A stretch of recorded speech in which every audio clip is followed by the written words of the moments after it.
अस्सलाम वालेकुम नाज़रीन, आप देख रहे हैं ज़ीशान सैयद यूट्यूब चैनल। नाज़रीन, आज बात करेंगे 3 केसेस के हवाले से। एक तो यह है कि इमरान खान के और उनकी अहलिया बुशरा बीबी के इद्दत निकाह केस जो बड़ा तेजी से जारी था, उस केस को आखिर में ब्रेक लग गया। ब्रेक कैसे लग गया, हाई कोर्ट में क्या हुआ, वो डिस्कस करेंगे। दूसरी जानिब 3 एमपीओ जिसमें पाकिस्तान तहरीक इंसाफ के ऊपर बड़ा सख्त क्रैकडाउन किया गया था और इस्लामाबाद हाई कोर्ट के जस्टिस बाबर सत्तार ने उस कानून को ही उड़ा दिया था, उस पर एक और अहम पेशरफ्त हुई, उस पर भी बात करेंगे। और तीसरी जानिब इमरान खान की नेब रेफरेंसेस में अभी तक जमानत क्यों ना हो सके और आज क्या हुआ। तो हमारे साथ हमारे दोस्त सीनियर रिपोर्टर एहतशाम कियानी मौजूद है। कियानी साहब, बताइएगा सबसे पहले इद्दत निकाह को ब्रेक लग गया, दूसरी बात 3 एमपीयू और फिर उसके बाद जमानतें, तीनों को अलग अलग करके बताइएगा कि अहम कौन से पेशरफ्त आज हुई। ज़िशान साहब, पहले शुरू करते हैं इद्दत में निकाह केस, जिसके हवाले से बहुत बाज़गश चल रही थी कि ये केस बड़ा जल्दी कंक्लूड होगा, इमरान खान बुशरा बीबी को सजा हो जाएगी। लेकिन इस्लामाबाद हाई कोर्ट बज़ाहिर ये मौक़िफ़ रखती है और उनका माइंड ये नज़र आ रहा है कि इस केस का फ्यूचर कोई नहीं है। चीफ जस्टिस आमिर फारूक साहब के जो रिमार्क्स आए उसके बाद तो इस केस के गुब्बारे से बिल्कुल ही हवा निकल गई। उन्होंने कहा कि अगर इद्दत में निकाह हुआ भी है तो वो बाद में रेगुलराइज हो जाता है, कानून ये कहता है, और अगर रेगुलराइज ना भी हो तो फिर भी उसमें क्रिमिनलाइजेशन क्या है, उसमें जुर्म कोई नहीं है, बजाय अदालत ये कहना चाह रही थी। तो इस केस में तो बाकी कुछ नजर नहीं आ रहा। आज सलमान अकरम राजा साहब अदालत में पेश नहीं हुए, जो कि इमरान खान और बुशरा बीबी के वकील हैं। जो खावर मानिका के वकील हैं रिजवान अब्बासी, उन्होंने अदालत से बड़ी कोशिश की कि जो इस केस पे स्टे ऑर्डर है वो खत्म हो जाए।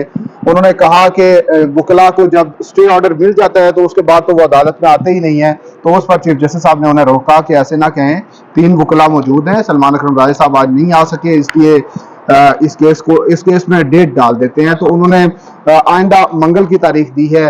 रिजवान अब्बासी साहब ने पहले कहा कि कल तक मुलतवी करें, कल तक नहीं हुआ तो फिर उन्होंने कहा मंडे तक करें, लेकिन अपनी तौर पर अब मंगल की तारीख है 31 जनवरी तक अब इस केस के ट्रायल पर हुक्म इम्तना है और 31 तारीख को अब तय होगा कि ये हुक्म इम्तना आगे बढ़ना है या वो उसने खत्म होना है और ट्रायल आगे चलना है।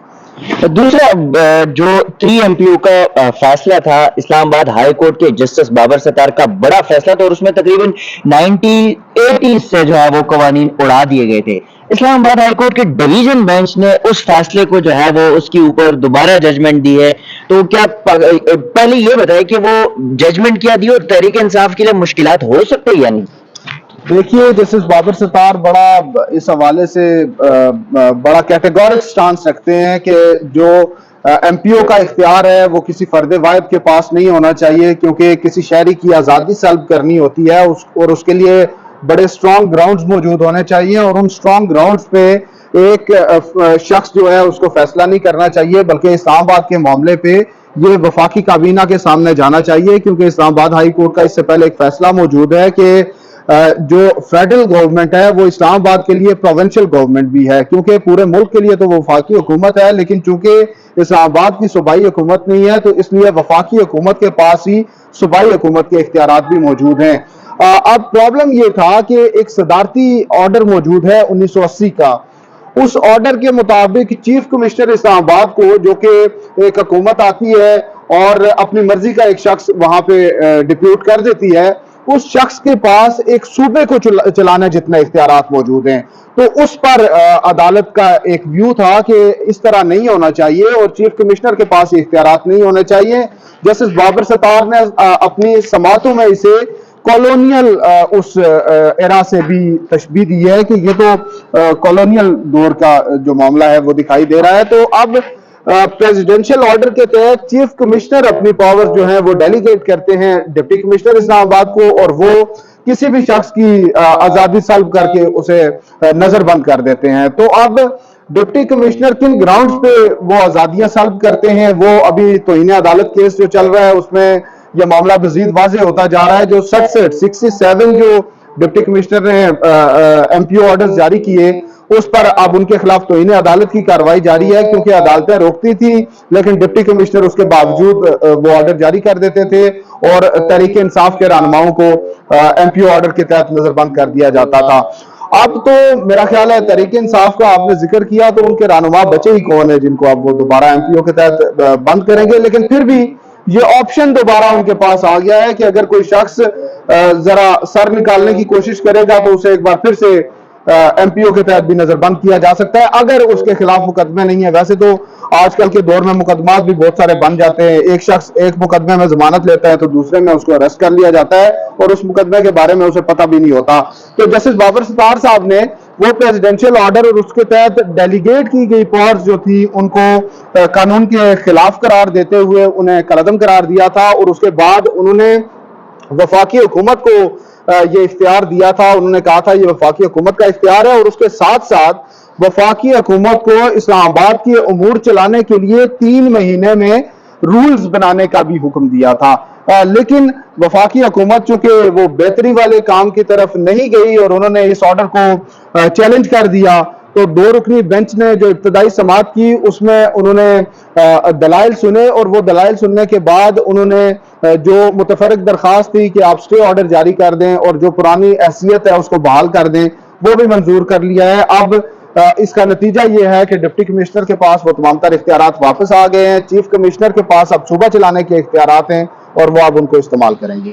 تیسرا جو ہمارا کیس ہے جس پہ ہم ڈسکس کریں گے، پاکستان تحریک انصاف کے جو بانی ہے سابق وزیر اعظم عمران خان کی ضمانت جو ہے وہ مڈ آف دسمبر 2023 میں احتساب عدالت نے مسترد کی، لیکن پاکستان تحریک انصاف کے جو وکلاء ہیں وہ آتے ہیں جنوری آخری ہفتے میں اور اسلام آباد ہائی کورٹ میں، اور پھر بھی اسی درخواستوں کے اوپر اعتراضات لگ جاتے ہیں۔ تو اس میں کیا آپ کیا دیکھتے ہیں اس کیس کو، عدالت میں کیا اور سکم کیا ہے، وکلاء کیوں ایسا کر رہے ہیں؟ دیکھیے، عمران خان صاحب کے وکلاء کو ضمانت کی درخواست تو فوری دائر کر دینی چاہیے تھی۔ وہ سمجھ رہے تھے کہ انہوں نے جو جیل ٹرائل ہے اسے اسلام آباد ہائی کورٹ میں چیلنج کیا ہے، اور وہ ٹرائل چیلنج ہوا ہے تو وہ شاید سیٹ اسائیڈ ہو جائے، ان کو ریلیف مل جائے۔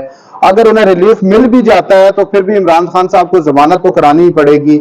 ضمانت کے لیے اگر وہ پہلے آ جاتے ہیں تو اب تک یہ پٹیشنز جو ہیں یہ پروسیڈ ہو چکی ہوتی، لیکن ابھی تک اس لیے نہیں ہوئی کہ انہوں نے تاخیر بہت زیادہ کر دی ہے۔ تو اب جب درخواستیں لے کر آئے تو اس میں بھی کچھ سرٹیفائیڈ کاپیز موجود نہیں ہیں آرڈرز کی، اور اس کے علاوہ کوئی پیجز ایسے لگے ہوئے ہیں جن کو بہتر طور پر پڑھا نہیں جا سکتا، ڈم کاپیز ہیں، تو اس لیے انہوں نے ان پر بھی اعتراضات لگا دیے ہیں۔